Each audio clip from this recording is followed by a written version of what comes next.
ପ୍ରଥମେ ଯଦି ଆମେ ପଛ କଥାକୁ ଫେରି ଆସିବା, ଯେତେବେଳକୁ ମାଣ୍ଡିଆ ଥିଲା, ଆମେ ଛୋଟବେଳେ ଥିଲୁ ସମସ୍ତେ ମାଣ୍ଡିଆ ଖାଉଥିଲୁ। ମାଣ୍ଡିଆ ଗୋଟେ ବହୁତ ହେଲ୍ଦି ଫୁଡ।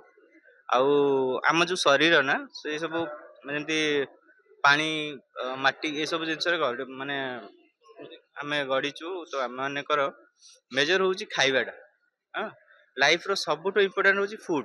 ଯଦି ଭଲ ଖାଇବା ରହିବ ସେଇ ହିସାବରେ ମଣିଷର ବଡି ଯଦି ସୁସ୍ଥ ରହିବେ ସମସ୍ତେ, ତାର ବାକି ଜିନିଷ ହେଇପାରିବ। ତ ଯୋଉଟା ହେଲ୍ଥ କୁ ଆମେ ମାନେ କାମ ବ୍ୟସ୍ତତା ହଉ ବା କୌଣସି ରିଜନ ପାଇଁ ଆମେ ଯୋଉ ହେଲ୍ଥ କୁ ମାନେ ଏତେ କେୟାର ନଉନେ ପ୍ରପରଲି, ତ ତାରି ଉପରେ ମେଜର ହଉଛି ଆମର ଖାଇବା।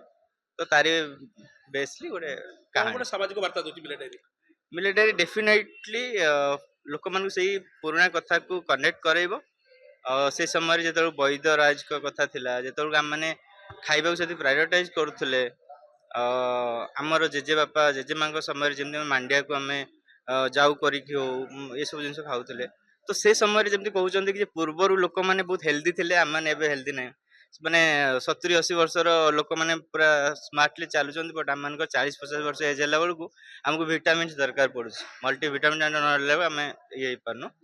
ତ ଏଇଥିରେ ଏଇ ଫିଲ୍ମରେ ଲୋକ ଦି ପ୍ରକାର କଥା ଦେଖିବେ। ଗୋଟେ ପୌରାଣିକ କାହାଣୀ ଦେଖିବେ ଯୋଉଥିରେ ରାଜା ରାଜୁଡାଙ୍କ କଥାର ଅଛି, ଆଉ ତା ସହିତ ବର୍ତ୍ତମାନର ଏକ ସୁନ୍ଦର ଭାବରେ ଅଭିଷେକ ଆଉ ଶିବାନୀଙ୍କ ଗୋଟେ ଲଭ ଷ୍ଟୋରି ଅଛି, ଛୋଟିଆ ଲଭ ଷ୍ଟୋରି।